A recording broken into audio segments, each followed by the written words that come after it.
Hello friends, welcome back to decoding UPSC. History part PYQ series का ये third video है और ये लास्ट वीडियो है। अगर इसके पहले आपने video one and video two या पार्ट टू नहीं देखा है, तो आप पहले उसको कंसीडर कर लीजिए, जिससे आपको ये आइडिया लग जाएगा कि इस पूरी सीरीज को हमने कैसे चलाया है। एक बेसिक पर्पज ये था कि आपके जो 10 ईयर्स पीवाईक्यूज हैं, उसमें से आपको क्या पढ़ना है, कौन से ऑप्शंस याद रखने हैं, ऑप्शंस की कौन सी इन्फॉर्मेशन याद रखनी है और एग्जाम में क्या जरूरी है। ये जो पूरी सीरीज है उसी हिसाब से डिजाइन की गई थी एंड उसी पर्सपेक्टिव पे इस पे बताया गया है। तो आपके लिए जितनी भी इंफॉर्मेशन जरूरी है पीवाईक्यू से और ancient medieval art and culture part से, वो उसमें डिस्कस किया गया है। सो बिकॉज इसमें हम लोग 1020 से स्टार्ट करेंगे, तो इसके पहले हम part one and part two में कवर कर चुके हैं। हम लोगों ने 2014 से 2019 तक कवर कर लिया है। अगर आपने वो वीडियोस नहीं देखे तो पहले आप वो वीडियोस देख सकते हैं, देन हम स्टार्ट करते हैं इस वाली वीडियो से। फर्स्ट क्वेश्चन हम देखते हैं 2020 का। 2020 का क्वेश्चन है, with reference to the scholars of ancient India consider the following statement. Panini is associated with the Pushyamitra Shunga and the Amarasimha is associated with the Harshavardhana. ये आपका 2020 क्वेश्चन है। डेफिनेटली जैसे अमर सिंह का ये क्वेश्चन है, तो ये आपके जो है वो चंद्रगुप्त सेकंड विक्रमादित्य से रिलेटेड है। तो विक्रमादित्य सेकंड के जितने भी कोड पोएट हैं वो इंपॉर्टेंट हो जाते हैं एग्जाम के लिए। तो ये हमें पता होना चाहिए था, बट जो भी है अभी हम सीख लेंगे अगर नहीं पता आपको। तो जो पाणिनि है, पाणिनि जो है वो पुष्यमित्रा शुंगा से पहले पीरियड के हैं। तो जो पाणिनि जो है आपके, वो 7 to 4 सेंचुरी बीसी के टाइम पीरियड को बिलोंग करते हैं। इनका कोई स्पेसिफिक डेट हमें नहीं मिलती है। तो इन जनरल हमें 7 to 4 सेंचुरी बीसी के अराउंड पाणिनि देखने को मिलते हैं, जबकि पुष्यमित्रा शुंगा जो है वो उसके बाद के हैं। और पुष्यमित्रा शुंगा जैसे आप देख सकते हो पोस्ट मॉडर्न किंग है। ठीक है, शुंगा डायनेस्टी को बिलोंग करते हैं। अमर सिंह जो है वो हर्षवर्धना की कोर्ट में नहीं थे, बल्कि चंद्रगुप्त सेकंड की कोर्ट में थे, जिन्हें हम विक्रमादित्य भी कहते हैं। और अमर सिंघा की एक बहुत इंपॉर्टेंट बुक है जिसका नाम है अमर कोसा, और अमर कोसा को त्रिकांड भी कहते हैं, तो ये हमें याद रखना है। देन हम बात करते हैं कालिदास की। तो Kalidas is also associate with the Chandragupta second. इसका जो सही आंसर है वो है आपका पहला भी गलत है, क्योंकि पाणिनि आपके जो है वो पुष्यमित्रा शुंगा के पहले हैं। एंड द सेकंड है भी रॉन्ग है, और third one is right. Answer is 3 only. ये हमें देखना था। इसके बाद ये चंद्रगुप्त सेकंड जो नवरत्न जिन्हें हम कहते हैं, इनके जो कोर्ट के 9 स्कॉलर्स थे। तो ये आप एक बार कोशिश कर लेना याद करने की, क्योंकि जैसे इसमें काफी प्रोमिनेंट है, जैसे कालिदास है, अमर सिंह है आपके, या धनवंतरी है, बरहमीर है। तो ये काफी प्रोमिनेंट लीडर है या प्रोमिनेंट स्कॉलर्स हैं। तो आप एक बार ये सारे जो 9 है ये आप याद कर लेना, बिकॉज मे बी यहाँ से क्वेश्चन बन सकता है कि विच ऑफ द फॉलोइंग सब belong to the Vikramaditya second और the sorry Chandragupta second and the Vikramaditya court. ये आप याद कर लेंगे। Move to the next question. ये आपका क्वेश्चन है, ये टर्म से रिलेटेड क्वेश्चन आया है। और अगर आपने पहले के वीडियोस देखे हैं तो आपको एक आइडिया है कि ये जो जितनी भी टर्म्स के ऑलरेडी क्वेश्चन आ चुके हैं, इसके लिए एक फाइल बनाई गई है टर्म से रिलेटेड। तो उसमें जितने भी आपके यूपीएससी, सीएससी, सीएपीएफ और सीडीएस, तो इन एग्जाम में जितने भी टर्मोलॉजी आपके आई हैं, वो एक फाइल में एक जगह मेंशन कर दी गई है। तो आप टेलीग्राम चैनल पे से डाउनलोड कर लेना, और टेलीग्राम चैनल की जो लिंक है वो सब आपके चैनल के अबाउट सेक्शन में मिल जाएगी। बाकी उसका जो सर्च नाम है वो मैं डिस्क्रिप्शन बॉक्स में डाल दूंगा, तो वहां सर्च करके भी फाइंड कर सकते हैं। तो इससे क्या रहेगा कि आपको जो भी यूपीएससी में आए हुए क्वेश्चन है वो आपको एक जगह मिल जाएंगे, सारे टर्मोलॉजी रिलेटेड। जैसे आप 10 मिनट में भी रिवाइज कर सकते हो, तो एग्जाम्स के पहले रिवीजन के लिए बहुत ईजी हो जाएगा। ठीक है। हम बात करते हैं औरंग की। तो औरंग क्या है? औरंग वेयर हाउस है। तो आपका जो फर्स्ट स्टेटमेंट है वो आपका रॉन्ग है। एंड बनियान, बनियान क्या है? Indian agent of east India company, ये आपका राइट है। एंड द मिराशीदार, मिरासीदार क्या है? Designated revenue payer to the state under ryotwari settlement system, government recognised mirasidar as a sole proprietors of the land. कि जो मिरासीदार है उसे गवर्नमेंट रिकॉग्नाइज कर रही है कि वो काइंड ऑफ ओनर आप कह सकते हो, वो लैंड का है। तो आपका सेकंड और थर्ड दो ऑप्शन ठीक है, पहला आपका गलत है, तो answer is B, 2 and 3 only. Move to the next question. ये फिर से आपका क्वेश्चन आया है, Sthaviravadin belongs to the Mahayana Buddhism. ये आपका रॉन्ग है। ये जो आपका है ये जो हीनयान बुद्धिज्म है, ये उसको बिलोंग करता है। और इसके पहले जब हमने बात की थी बुद्धिज्म का, एक और ऑलरेडी क्वेश्चन आ चुका है, क्योंकि बुद्धिज्म आपका एक इंपॉर्टेंट सेक्ट है एग्जाम के लिए। तो उसमें जैसे स्थविरवादन है या थेरावादा है, हीनयान है, महायान है, महासंघ का है, ये सारे सेक्ट जो है वो वहां पर डिस्कस करे गए हैं। तो अगर आप इसके पहले की वीडियोस देखोगे तो आपको ये क्लियर हो जाएगा। तो वहां पर डिस्कस कराया गया है, तो आप वहां से देख लेना। तो first statement is wrong and the second, Lokottaravadin sect was an offshoot of Mahasangha का बुद्धिज्म, ये आपका राइट स्टेटमेंट है। And the deification of Buddha by Mahasangha fostered the Mahayana Buddhism. तो ये भी आपका राइट स्टेटमेंट है। तो अब हमें ये याद रखना है कि स्थविरवादन जो है वो आपका थेरावादा को बिलोंग करता है, और थेरावादा जो है वो काइंड ऑफ आपका हीनयान को बिलोंग करता है, not in the Mahayana. But जो लोकोत्तरवादन है वो महायान को बिलोंग कर रहा है। सॉरी, महायान महासंघ का हम कह रहे हैं, एक्चुअली महायान महासंघ का स्थविरवादन थेरावादा हीनयाना, ये मैं फिर से बता रहा हूँ, इनमें सब में स्लाइटली डिफरेंट है। जैसे ऑब्वियसली आपका थेरावादा काइंड ऑफ हीनयान के समकक्ष मान सकते हो, उसके नियर मान सकते हो, बट थेरावादा स्लाइटली डिफरेंट है हीनयान से। ठीक है। तो ऐसे जो महासंघ का है, ये एक्चुअली आपका सेकेंड बुद्धिस्ट जो काउंसिल हुई थी उसमें इमर्ज हुआ था। बट जब हम कह रहे हैं महायान, तो आपका ये जो फोर्थ बुद्धिस्ट काउंसिल हुआ था उसमें इमर्ज हुआ था। बट हाँ, ये काइंड ऑफ एक ही फिलोसफी को फॉलो कर रहे हैं। तो महासंघ का महायान आप काइंड ऑफ एक कह सकते हो, बट इनमें स्लाइटली डिफरेंट है। तो जो लोकोत्तरवादन है वो आपका महासंघ को बिलोंग करता है, स्थविरवादन है वो थेरावादा को बिलोंग करता है, और जो डेफिकेशन ऑफ बुद्धा है भाई महासंघ का, ये आपका महायान बुद्धिज्म को बिलोंग करता है। तो आपका टू एंड थर्ड ये दो ऑप्शन सही है, आंसर इज बी, 2 एंड 3 होंगे। सो अभी आपको याद रखना है कि स्थविरवादन क्या है, लोकोत्तरवादन किससे रिलेटेड है। और इसी में आपको जैसे जैनिज्म में भी फंसा सकते हैं, कि मैं भी आपको नेक्स्ट टाइम क्वेश्चन दे दें कि स्थविरवादन टू द जैनिज्म, तो आपको याद रखना है कि ये बुद्धिज्म को बिलोंग करता है। सो ये देखो, उसमें सारी जो है सेक्ट वो क्लियर कर दी गई थी, और जो मैंने स्पेसिफाई क्लियर करने की कोशिश की है कि पर्टिकुलर हीनयान के नियर कौन है और महायान के नियर कौन है। तो जैसे थेरावादा आपका है, स्थविरवादन है, वैशेषिक है, सॉरी विभाषिका है, स्वतंत्र का है, सम्यता है, ये सारे आपके हीनयान के क्लोज है। और महासंघ का है, लोकोत्तरवादन है, माध्यमिका है, विज्ञानवाद है, वज्रयान है, योगाचार है, ये सब आपके हैं महायान के लिए नियर। तो ये हमें याद रखना है, इसका आप स्क्रीनशॉट भी ले लेना, ये आप याद रख लेना। ठीक है, so we will move to the next question. Okay. So ये आपका फिर से क्वेश्चन आया है, जैसे अगर आप इस क्वेश्चन को देखोगे तो आपको एग्जाम में लगेगा कि ये तो पूछा फॉर एग्जांपल प्रतिहार से, then the second option is Pallava, third option is Chola, and four option is Pala dynasty. तो मे बी आपने पल्लवा पढ़ा हो, मे बी आपने चोला पढ़ा हो सकता है आपने प्रतिहार ना पढ़ा हो, या पाला ना पढ़ा हो, तो आपके लिए एग्जाम में काफी टफ हो जाता है कि इतनी सारी इन्फॉर्मेशन याद कैसे रखी है। तो इसका सोल्यूशन ये है कि एक टेलीग्राम चैनल पे ही आपको एंशिएंट हिस्ट्री की टाइमलाइन की पीडीएफ मिल जाएगी। उसमें आपको विथ मैप वाइज बहुत अच्छे से डिस्क्राइब किया गया है कौन सी टाइम पे कौन सी डायनेस्टी थी, उसके मेजर रूलर कौन से हैं। तो आप उतना अगर याद कर लेंगे दैट्स फाइन, बहुत बढ़िया है, वेल एंड गुड है। क्योंकि हर साल टाइमलाइन से क्वेश्चन आ रहा है। अभी आप 2020 में देख रहे हो, आप 21 में भी देखोगे, 2 में भी देखोगे, इवन 3 में भी देखोगे, तो हर साल क्वेश्चन आ रहे हैं। और जब ये क्वेश्चन आते हैं तो मोस्ट ऑफ द ऑडियंस को लगता है कि क्वेश्चन नॉन डुएबल है, बट ये डुएबल है। एक स्ट्रेटजी के साथ आप करोगे तो डुएबल है। और जब हम बात करते हैं किंग भोजा की, या मान लो महेंद्र वर्मन की, या हम बात करते हैं गोपाला की, तो ये बहुत प्रोमिनेंट लीडर हैं। तो हमें इनके बारे में पता होना चाहिए, और अगर हमें नहीं पता था तो कोई बात नहीं, हम अब सीख लेंगे। तो हमें कितना याद रखना है, हम सब देख लेंगे। तो बाय द वे इसका आंसर जो है वो आपका सी है, 2 4 1 एंड 3। तो जो प्रतिहार है अंडर किंग भोजा, ये आपके रहे हैं 836 से 885 एडी। ठीक है। And then the Pallava Mahendra Varman के टाइम पे रहे, ये रहे आपके 571 to 630 AD. And then the जब हम बात करते हैं परांतका वन की, तो ये आपके 907 से 953 एडी के अराउंड रहे हैं। और जब हम बात करते हैं पाला डायनेस्टी गोपाला की, तो ये आपके 750 एडी के अराउंड रहे हैं। तो आप देख सकते हो कि 2413 इज द जो करेक्ट सीक्वेंस है वो है। और जो हुएनसांग थे, उन्होंने पल्लवा किंगडम को नरसिंह वर्मन के टाइम पे विजिट किया था। तो ये भी आप याद रख लेना, क्योंकि हुआन सेंकॉम नॉर्थ इंडिया के रेफरेंस में तो पढ़ते हैं, बट साउथ इंडिया के रेफरेंस में मैं नहीं पता उतना। तो ये फैक्ट आप याद रख लेना कि हुएनसांग ने पल्लवा जो किंगडम है वो नरसिंह वर्मन के टाइम पे विजिट किया था। That's it. So answer is 2413 is C. अब फिर से क्वेश्चन आया है कि which of the following phrase define the nature of the hundi. So Harshavardhana period में हुंडी जो है वो किसको बिलोंग करता है। ये आप कह सकते हो फिर से ये टर्मिनोलॉजी का क्वेश्चन है, और इसमें हमें चार ऑप्शंस नहीं डिस्कस करने हैं, क्योंकि इनके कोई पर्टिकुलर आंसर नहीं है। बाय द वे इसका आंसर जो है वो सी है, बिल ऑफ एक्सचेंज। हम लोग हुंडी अभी भी कई जगह नॉर्थ इंडिया में हम यूज करते हैं, और बिल ऑफ एक्सचेंज के लिए या कुछ मनी रिलेटेड चीजों के लिए। सो ये इजी क्वेश्चन था। सो हमें बेसिकली क्या याद रखना है कि जो हर्ष का पीरियड है वो 606 से 648 एडी के अराउंड नॉर्थ इंडिया में रहा है। और पहले इनकी कैपिटल जो थी वो स्थानेश्वर थी, बाद में उन्होंने कैपिटल को कन्नौज ट्रांसफर कर लिया था। और हुएनसांग जिसकी अभी हम पल्लवा किंगडम बात कर रहे थे, उन्होंने वर्धन डायनेस्टी को विजिट किया था ड्यूरिंग हर्षवर्धना।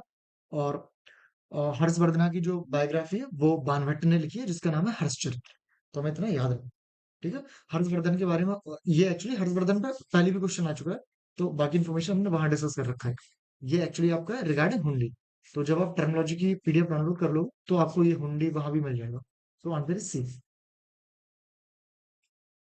अब हम बात करते हैं with reference to history of India terms kulia bapa and Drona बापा। ठीक है, तो आप देख रहे हो कि लगातार जो टर्म्स है उनसे हर साल क्वेश्चन आता है।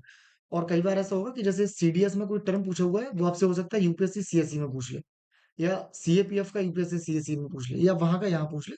तो इसलिए आपको जितने भी पीवाईक्यूज हैं एटलीस्ट उतने तो टर्म्स बिल्कुल याद होने ही होने चाहिए। और इसके अलावा अगर आप करना चाहें तो एनसीईआरटी के जो भी टर्म्स है वो आप एक बार पढ़ सकते हो, तो उसकी भी फाइल आपको टेलीग्राम पे मिल जाएगी। जो भी डायनेस्टीज रिलेटेड सारे टर्म्स हैं वो मेंशन कर रखे हैं।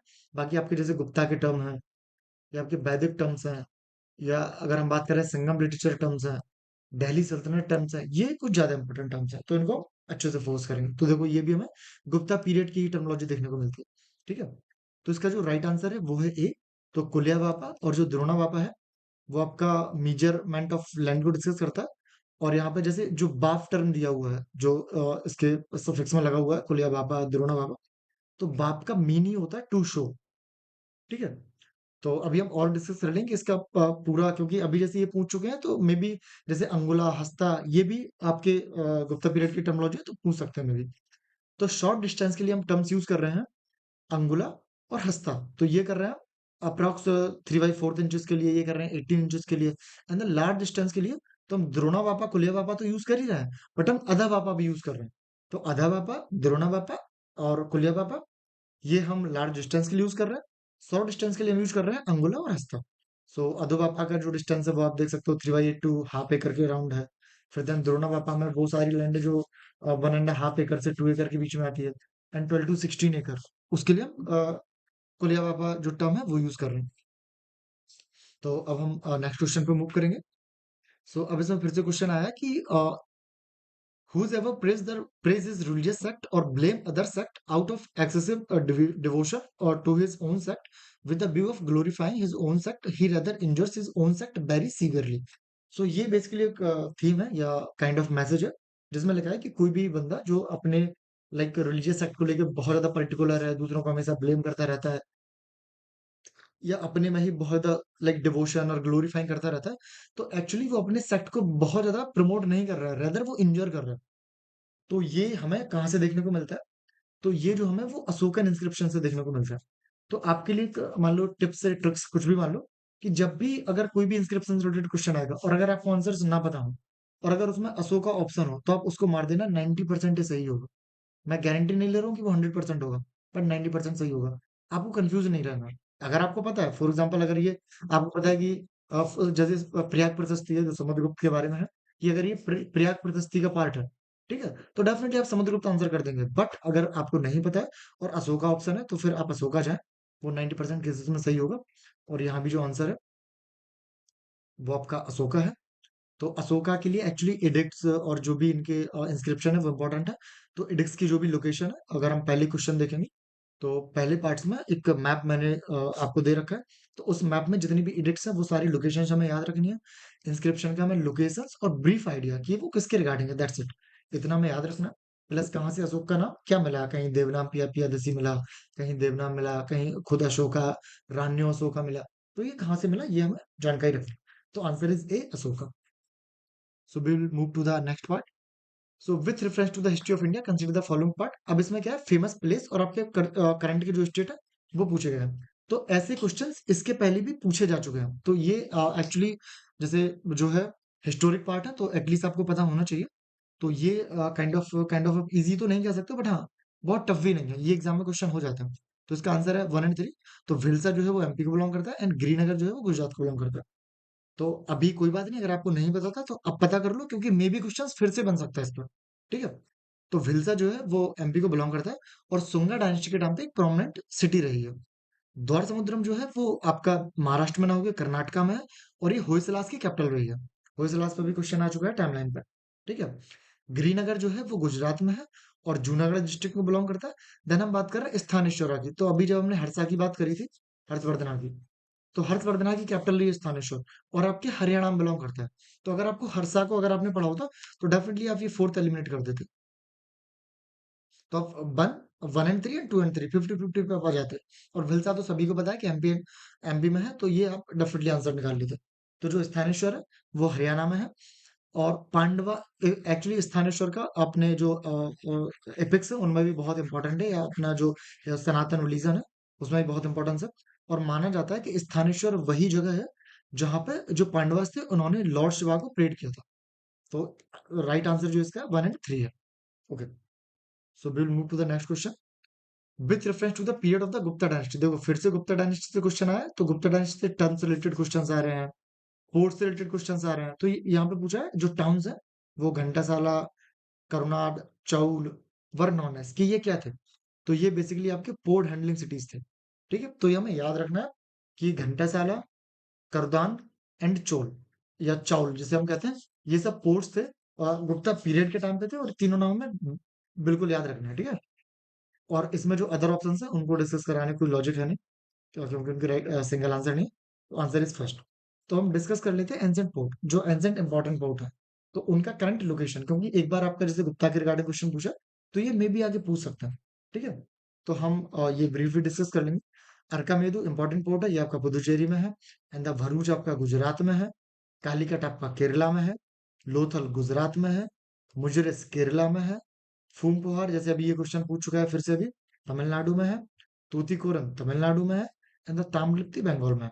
तो इसका आप स्क्रीनशॉट ले लेना, और ये एग्जाम के पहले बिल्कुल रिवाइज करके जाना, क्योंकि ये ऐसे क्वेश्चंस होते हैं कि बहुत कम टाइम में, कि आपको 2 मिनट नहीं लगेंगे पढ़ने में, बट डेफिनेटली एग्जाम में भी आपको 2 नंबर देके चले जाएंगे।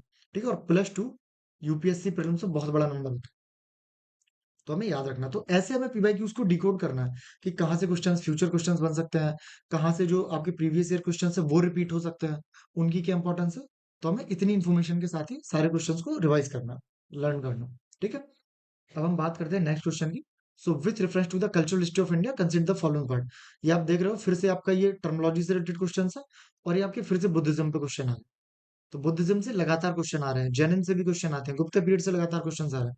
तो इससे आपको ये भी आइडिया लग रहा है कि कौन सी ऐसी डायनेस्टीज है जो अपने लिए इंपॉर्टेंट है, तो हमें कहाँ ज्यादा फोकस करना है। ठीक है, तो जो इसका जो राइट आंसर है, राइट आंसर इसका है 1 एंड 3। तो परिव्रज का रिनंशिएटेड वॉन्डरर जिन्हें हम कहते हैं, सरमना जो है वो priest of with high status class नहीं होते, बल्कि ये भी जो रिनाउंसर्स होते हैं एंसेंट इंडिया में उन्हें हम शर्मना कहते हैं, कि जो सब कुछ छोड़ देते हैं। और उपासका जो होते हैं वो लिव फॉर बुद्धिज्म की, वो भी बुद्धिज्म के फॉलोअर होते हैं। सो इसमें जो राइट आंसर है वो आपका 1 एंड 3 है। तो परिव्रज का आपका सही मैच था, एंड उपासका सही मैच था। जो सरमना है वो है जो सब कुछ दुनियादारी छोड़ देते हैं, बट ये priest with high high status नहीं होते। तो आंसर इज 1 एंड 3। तो ये भी आपको जैसे टर्मोलॉजी की जो फाइल है यहाँ पे, जैसे आपको देखो परिवर्ज का दिख जा रहा है, उपास का दिख जा रहा है, सिरमना दिख जा रहा है, तो ये सब लिख रखा है यहाँ। ठीक है, तो ये आप पीडीएफ टेलीग्राम से डाउनलोड कर लेना। उसमें जो भी सारे क्वेश्चंस आ चुके हैं, जो भी टर्मोलॉजीज हैं, वो सब डिक्लेयर करा दिया गया। That's it. सो हम लोगों ने 2020 कर लिया है, अब हम मूव करेंगे 2021 के लिए। सो 2021 पे अब हम बात करते हैं फर्स्ट क्वेश्चन की। तो पहला आपका क्वेश्चन आया है with reference to India the terms Halvi, Ho, Kui, pertain to. ठीक है, अब डेफिनेटली ये आपका हिस्ट्री का क्वेश्चन है, आपने पढ़ा होगा नहीं पढ़ा होगा, और मे बी हिस्ट्री में तो नहीं पढ़ा होगा। ठीक है, बट अगर आपने पोस्ट इंडिया पढ़ा, क्योंकि यूपीएससी कॉम्प्रिहेंसिव स्टडी है, तो उस समय आपको, जब हम ट्राइबल इंटीग्रेशन की बात करते हैं, ट्राइबल जब हम चाहे वो बात करें मूवमेंट की, तो उसमें हबली, हुंडी, हो, ये सब हमें देखने को मिलते हैं। तो इससे हमें एक आइडिया लगता है कि काइंड ऑफ हाँ ये ट्राइबल से रिलेटेड है, और इसका आंसर भी ट्राइबल लैंग्वेज है। एक्चुअली हो एक आपकी ट्राइब्स भी है जिसे हम हो कहते हैं, और ये लैंग्वेज भी है जो वो यूज करते हैं। ठीक है, तो ये आपकी ट्राइबल लैंग्वेज है, ये हमें याद रखना है। और ये आपका जो भी पूरा एक चार्ट, बहुत ब्रीफली चार्ट देने की कोशिश करी गई है, कि जो इंडियन लैंग्वेज फैमिली है उसमें हमें 4 मेजरली लैंग्वेज देखने को मिल रही है। Indo Aryan, Tibeto Burman, Dravidian and the Austro Asiatic. तो इंडो आर्यन में जो आपकी महाराष्ट्री है, सौराष्ट्री है, मगधी है। ठीक है, या बेसिक हम कह सकते हैं इंडो आर्यन वो लैंग्वेज है जो मेजर इंडिया कवर करता है, जिसमें आपकी हिंदी उर्दू भी आ रही है, नेपाली भी आ रही है, गुजराती राजस्थानी भी आ रही है, Dogri Punjabi Sindhi Kashmiri. Most of the region आपका इंडो आर्यन कवर कर रहे हैं। And the Tibetan Burman language में आपका कौन सा है, जैसे बोडो है, जबकि आसमीज है वो आपकी इंडो आर्यन में आ रही है, जबकि मणिपुरी वो तिब्बतन और बर्मन में आ रही है। द्रविड़ियन जो साउथ की आपकी लैंग्वेज है। ठीक है, जैसे आपकी तेलुगु है, तुलु है, तमिल है, ये सब आपकी साउथ की जो लैंग्वेजेस है, मलयालम है, कन्नड़ा है, ये आपकी द्रविड़ियन में आ रही है। और ऑस्ट्रो एशियाटिक में मेजरली ट्राइबल लैंग्वेज आ रही है। ठीक है, तो एक बेसिक सा ब्रीफ डिस्कशन था। तो ये आप कोशिश करना याद रखने की, मे भी क्वेश्चन पूछा जा सकता है, क्योंकि क्लासिकल लैंग्वेज पे भी क्वेश्चन आ चुका है। फिर 2 बार क्वेश्चन आया है क्लासिकल लैंग्वेज पे। फिर ये लैंग्वेज पे हमें क्वेश्चन देखा है। तो अब हमने क्लासिकल लैंग्वेज के बारे में पढ़ लिया और इसके बारे में पढ़ लिया। ठीक है, सो हम बात करते हैं with reference to history of ancient India. Bhavabhuti, Hastimalla and Kshemeshvara were famous. ये 3 पर्सनालिटी दे रखी हैं, और ये पर्सनालिटी क्या करती हैं। तो मे बी जब ये क्वेश्चन एग्जाम में आया था, तो क्षेमेश्वरा या हस्तिमाला के बारे में किसी ने नहीं सुना था, बट हाँ, भावभूति के बारे में लोगों ने सुन रखा था। तो अगर आपको भावभूति का हल्का सा भी आइडिया होता, तो आप इसका ऑप्शन मार देते। सो आंसर इज प्ले राइट, कि ये जो वे प्ले लिखते थे। और भावभूति जो है वो फेमस है महावीर चरित के लिए। सो इन्होंने, और महावीर चरित में आपको याद रखना है कि अर्ली लाइफ ऑफ राम के बारे में बताता है। जो लॉर्ड राम है, वो बताते हैं आपके महावीर चरित में। वो, हम ऐसा नहीं है वो जन महावीर नहीं, महावीर चरित अर्ली लाइफ ऑफ रामा के बारे में है। एंड देन की सेकंड बुक है मालती माधव, ये भी भावभूति की बुक है। एंड द थर्ड वन है उत्तर रामचरित। इसमें उन्होंने रामा के लेटर लाइफ के बारे में बात करी है। ठीक है, और ये 8th सेंचुरी में कन्नौज में कोर्ट में पोइट थे भावभूति। ठीक है, हम बात करें हस्तिमाला की, तो हस्तिमाला आपके होयसला एम्पायर में थे। और जो विक्रांत कौरव है, इनकी जो फेमस प्रोमिनेंट बुक है वो ये है। सो अब हम बात करते हैं अगले क्वेश्चन की। तो ये हमें फैक्ट याद रखने हैं स्पेशली फॉर भावभूति, कि महावीर चरित्र, मालती माधवा, उत्तर रामचरित, ये सब भावभूति की रचनाएं हैं या इनके वर्क। ठीक है, अब क्वेश्चन आपका आया है फिर से, which of the following is which one of the following statement is correct. So Ajanta पे ऑलरेडी क्वेश्चन पूछा जा चुका है। ठीक है, तो ऑब्वियसली आपको पता होना चाहिए था। और समहाउ इसका आंसर भी ये है कि अजंता जो है वो बागुरा रिवर पे किनारे है। अजंता पे आपके आई गेस 3 क्वेश्चन ऑलरेडी पूछे जा चुके हैं। तो आप समझ सकते हो कि अजंता है, एलोरा है, एलिफेंटा है, उदयगिरी है, धौली धौली केव्स है, ये कितनी इंपॉर्टेंट केव है। इवन बाग केव्स पे क्वेश्चन आ चुका है, नासिक केव्स पे क्वेश्चन आ चुका है। तो जो भी केव्स है वो हिस्ट्रिकली इंपॉर्टेंट है। तो आप केव्स को अलग से प्रिपेयर करो। Specially Ajanta caves, Ellora caves आपके जो है वो वर्ल्ड हेरिटेज साइट्स भी हैं। तो डेफिनेटली आपको ये पता होना चाहिए। तो हमें ऐसे रैंडम प्रिपेयर नहीं करना है, हमें टेक्निकली जाना है। तो जितनी भी आपकी वर्ल्ड हेरिटेज साइट्स हैं वो हमें एक बार बिल्कुल पता होनी चाहिए। और जो भी इंपॉर्टेंट पीवाईक्यूज की साइट है वो हमें पता होनी चाहिए। ठीक है, सो इसका जो आंसर है वो ए है। ये आपका करेक्ट स्टेटमेंट है। तो अजंता केव वो है वो बाघोरा रिवर पे, ये अब हमें याद रखना है। एंड देन सांची स्तूपा है वो बेतवा रिवर किनारे है, तो इसमें चंबल रिवर दिया होता है, ये गलत है। एंड देन द पांडु लेना cave shrine lies in the George of Narmada river, तो ये भी गलत है। ये एक्चुअली इसकी जो नियरेस्ट रिवर है वो आपकी गोदावरी है, not Narmada. And the Amravati जो स्तूपा है वो गोदावरी रिवर पे नहीं है, वो आपका है कृष्णा रिवर। ठीक है, और अमरावती स्तूपा के बारे में एक ट्रिविया ये है कि ये सांची स्तूपा से भी टॉलर है। ठीक है, तो ये हमें याद रखना है, अजंता के बाघोरा रिवर, सांची बेतवा रिवर, पांडुलेना के Godavari river, and the Amravati Krishna river. क्योंकि यूपीएससी एक बार आपको रॉन्ग स्टेटमेंट में हिंट दे चुका है, तो अगली बार वो मैचिंग में ये क्वेश्चन दे सकता है रिवर के साथ। तो ये आपको याद रखना है। ठीक है, okay, so move to the next question. Okay, so इसमें क्वेश्चन आया 21 February is declare to be the international mother language day by the UNICEF, and the second statement, the demand of Bangla has to be one of the national language was raised in the Constituent Assembly of Pakistan. Okay, so history में बहुत कम ऐसे question आते हैं जो common sense से solve होते हैं, but it is one of them. History में कॉमन सेंस तो ठीक है, बट अगर नॉलेज नहीं है तो आप नहीं कर सकते हो। बट कुछ ऐसे क्वेश्चंस होते हैं जहां कॉमन सेंस से आपको नहीं पता होगा, क्योंकि ये ऐसा स्टेटमेंट है ना, ये किसी ने नहीं पढ़ा होगा। ठीक है, बट ये सही किया होगा कई लोगों ने। वो कैसे सही किया है, तो वही उसी को हम कहते हैं यूपीएससी एप्टीट्यूड या पीवाईक्यू एप्टीट्यूड या एमसीक्यू एप्टीट्यूड। तो कैसे करना है आप देखो, जैसे 21 फेब है, ये definitely international mother language day है, it's fine. But by UNICEF, seriously UNICEF का लैंग्वेज से क्या लेना देना है। तो डेफिनेटली अगर आपको नहीं पता है कि 21 फरवरी है नहीं है, इट्स फाइन। बट जहां हम बात कर रहे हैं मदर लैंग्वेज डे की, कि अगर यहाँ यूनेस्को होता है, तब तो फिर भी एक समझ आता है कि हाँ यूनेस्को काइंड ऑफ रिलेटेड है, इट इट मे बी और मे नॉट बी। आप कंफ्यूज हो सकते थे। बट यूनिसेफ जिसका काम चिल्ड्रन से लेना देना होता है, तो लैंग्वेज से क्या ही लेना देना। तो फर्स्ट स्टेटमेंट आपका रॉन्ग है। ठीक है, and the second one definitely ये सही है। अगर आपने जैसे अगर आपको स्टोरी पता है, चाहे वो इंडिया पाकिस्तान पार्टीशन की हो, या फिर बात करें हम पार्टीशन में बांग्लादेश पाकिस्तान पार्टीशन की, तो ये डिबेट आपको पता रही होगी। तो डेफिनेटली ये सेकंड स्टेटमेंट इज राइट है। So option is B only, two only. और जो इंटरनेशनल मदर लैंग्वेज डे है, ये tribute to language movement and linguistic rights हैं जो अराउंड द ग्लोब है। तो उसी के रिगार्डिंग, उसी को सेलिब्रेट करने के लिए, उसी को स्ट्रेंथन और एम्पावर करने के लिए इंटरनेशनल मदर लैंग्वेज डे है वो 21 फरवरी को मनाना शुरू किया गया है। ओके, सो नेक्स्ट क्वेश्चन हमें देखने को मिलता है with reference to the 64 Yogini temple. अब जैसे ये क्वेश्चन आया था, ये भी आप काइंड ऑफ कॉमन सेंस की बात कर सकते हो। जैसे ये क्वेश्चन था, तो 64 योगिनी टेम्पल किसी ने नहीं पढ़ा होगा। आई एम श्योर किसी ने नहीं पढ़ा होगा। हाँ, डेफिनेटली सम में नो अबाउट इट और सम में नॉट, बट पढ़ा किसी ने नहीं होगा एग्जैक्टली। ठीक है।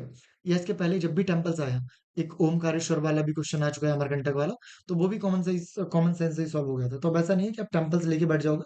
जो प्रोमिनेंट टेम्पल्स हैं उन्हें हम देख लेंगे, और पीवाईक्यू से कैसे सीखने हैं वो हम देखेंगे। ठीक है। 64 डिग्री टेम्पल पे क्वेश्चन है, चार आपके पास ऑप्शन है।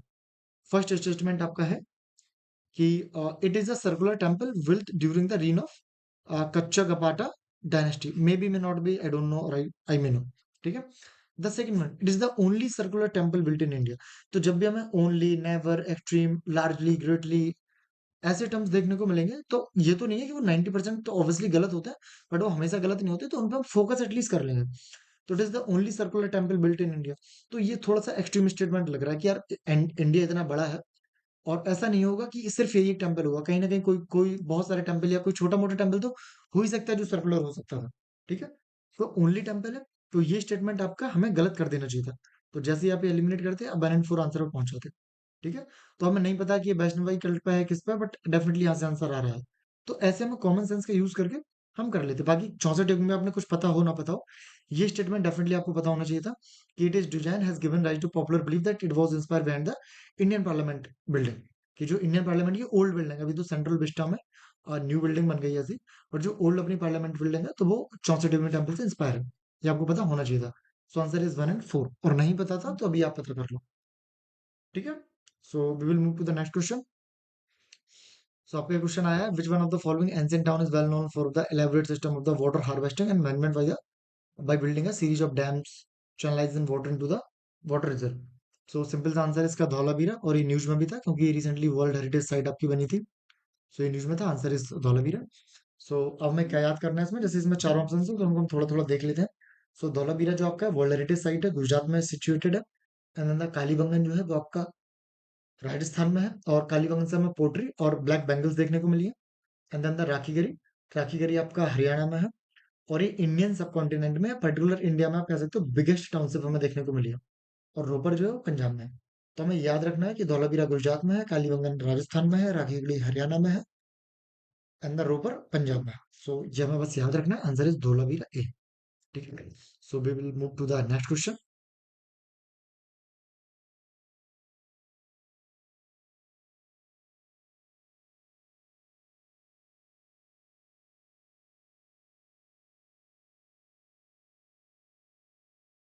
सो again we are finding the question on Harshvardhan, rise of Harshvardhan के टाइम पे जो भी आपकी डायनेस्टी थी अर्ली 17th सेंचुरी की, तो वो हमें दिखाना है कि which one of the following kingdoms are holding power in northern India और from the Gupta until the rise of Harshavardhana. So basically यहाँ पे बात हो रही है आपकी, गुप्ता आपके 319 में आए थे, और उसके बाद फिर जो हर्षवर्धन आपके आए हैं 606 में। तो इनके बीच का जो टाइम पीरियड है उसमें कौन कौन सी जो डायनेस्टीज हैं वो नॉर्थ इंडिया में रूल कर रही थी। ठीक है। तो फिर से जब ये क्वेश्चन आया ना, तो फिर से आपको लग रहा होगा कि अरे इतना तो किसी को कैसे ही पता होगा कि गुप्ता, धंधा, परमराज, धंधा, पुष्यभूति, मौखरी, यादवास, मैत्रकास एंड ऑल। तो इतनी डायनेस्टीज आप कैसे याद रख सकते हो, ये बहुत डीप क्वेश्चन है। बट अगेन ये क्वेश्चन आपका टाइमलाइन पे है। ठीक है, कि अगर if you know the timeline और the basic timeline of northern India, and if you know the contemporaries of each other, then definitely it would be easy for you, or it's going to be easy for you. So the answer is 1, 3, 4, and 6. So the Guptas of Magad, and then the Pusbhuti of Thanishwara, and then the fourth one is Mokri of Kannauj, and sixth one Matrikas of Balvis. So जो आपके Bardhan dynasty और जो Maukhari of Kannauj है, फिर इनमें जो राजश्री थी उसकी शादी हुई थी, यानी कि जो हर्षवर्धन की बहन थी उनकी शादी हुई थी कन्नौज में मौखरी के यहाँ। सो ये सब सैमल्टेनियस आपके हैं। बाकी यादवास पे ऑलरेडी क्वेश्चन यूपीएससी फिर से पूछ चुका है, और ये आपका है अराउंड 13th सेंचुरी और 12 to 13th century AD, southern India की हम बात कर रहे हैं। और गुप्ता भी आपके डेफिनेटली गुप्ता टाइम पीरियड की तो हम बात कर रहे हैं, तो मगध भी आपका यहीं से इमर्ज हुआ था। तो बेसिक क्वेश्चन मैत्रिकास बल्लवीज ये आपका गुजरात वाले रीजन में है। सो बेसिक कॉन्सेप्ट ये है कि इन क्वेश्चंस को हम करें कैसे। तो इसके लिए आप पढ़ो, आपने जो भी सोर्स फॉलो कर रहे हैं देन फाइन, बट आपको एक ब्रीफ टाइमलाइन बनाना पड़ेगा जो आप एग्जाम के पहले रिवाइज कर सके, क्योंकि हर साल यहाँ से एक से दो क्वेश्चन बन रहे हैं। ठीक है। तो मैं बात इसका आंसर आपका 1, 3, 4 एंड 6 है। सो आंसर इज बी।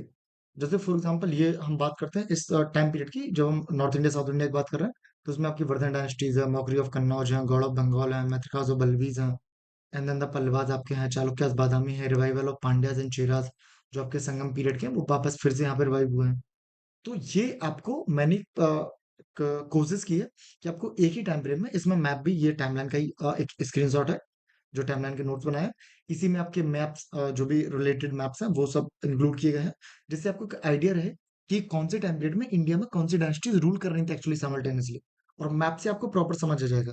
तो इस टाइप के जो भी यूपीएससी में क्वेश्चन हो वो आप इजीली टैकल कर सकें। इसके लिए आपको बहुत डीप नहीं, बट एक स्ट्रक्चर और एक ऑर्गेनाइजेशनल वे में जो आप कह सकते हो प्रिपरेशन रहे, तो उससे आपको आइडिया लग जाएगा। ठीक है, सो ये आप टेलीग्राम से डाउनलोड कर सकते हो। ओके, सो अभी हम आ गए हैं फिर से, ये आपकी कुछ प्लेसेस पूछे और वो किसके लिए फेमस थे ये पूछा गया है। सो इसका जो आंसर जो आपका है वो है आपका 2 एंड 3। सो डी आंसर है।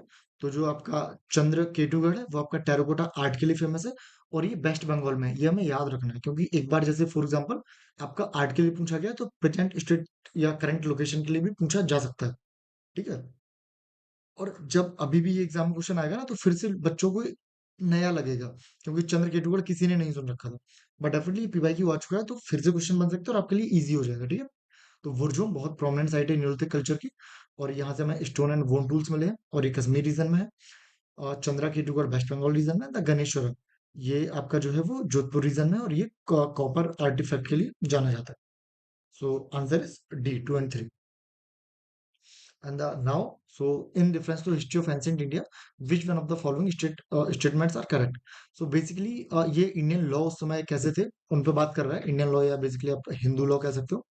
सो तो मिताक्षरा है, तो मिताक्षरा और दयाभागा ये दो अलग अलग रूल थे, तो उनके बारे में बात की गई है कि ये क्या थे, और उनके रिगार्डिंग क्वेश्चन है। ठीक है, सो फर्स्ट स्टेटमेंट आपका जो है कि Mitakshara was the civil law for the upper caste and Dayabhaga was the civil law for the lower caste. आपको मे भी पता हो ना पता हो, और एक बात और याद आप ये रखना, यूपीएससी में जो भी हिस्ट्री से क्वेश्चन आ रहे हैं, ऐसा नहीं है कि आप 10 क्वेश्चन आएंगे आप 10 में से 10 कर लोगे। कुछ क्वेश्चन डुएबल होते हैं, कुछ नॉन डुएबल होते हैं। तो जिसके बारे में बिल्कुल आइडिया नहीं है ना, उसमें कॉमन सेंस काम कर रहा है ना उसमें पेरिफेरल नॉलेज काम कर रही है, तो हिस्ट्री में ऐसे क्वेश्चन आप छोड़ सकते हो। ठीक है, क्योंकि हिस्ट्री बहुत फैक्चुअल इन नेचर है, तो ऐसे क्वेश्चन आप छोड़ सकते हो। बट डेफिनेटली जो पीवाईक्यू आ चुके हैं, तो उनसे पढ़ लेंगे कि अगर इन फ्यूचर ऐसे क्वेश्चंस बनेंगे तो यहाँ से हम कुछ हिंट ले लेंगे। ठीक है, so Mitakshara was the civil law for upper caste and Dayabhaga was the civil law for the lower caste. So basically यहाँ पर दो लॉ की बात कर रहे हैं जो अलग अलग सोसाइटी में अलग अलग हो सकते हैं। सो हमें नहीं पता है। ठीक है, and in the Mitaksara system, the sons claim right to the property during the lifetime of the father, whereas in the Devagha system, it is only after the death of the father that the sons can claim right to the property.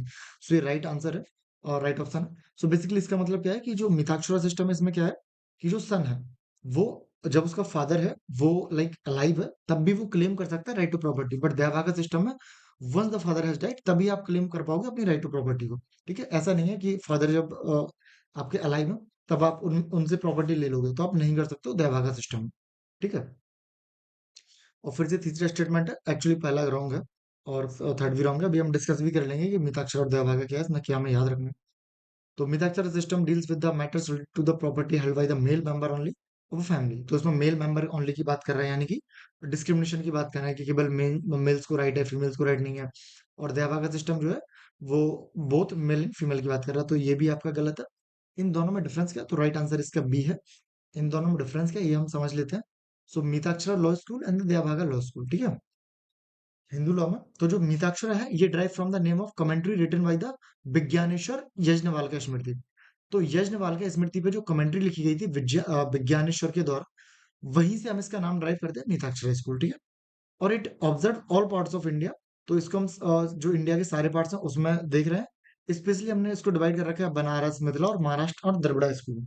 तो हमने मिताक्षरा को 4 school में divide कर रखा है, Banaras school, Mithila school, Maharashtra school and Dravida school. But almost हमें all parts of India में Mitakshara school देखने को मिलता है।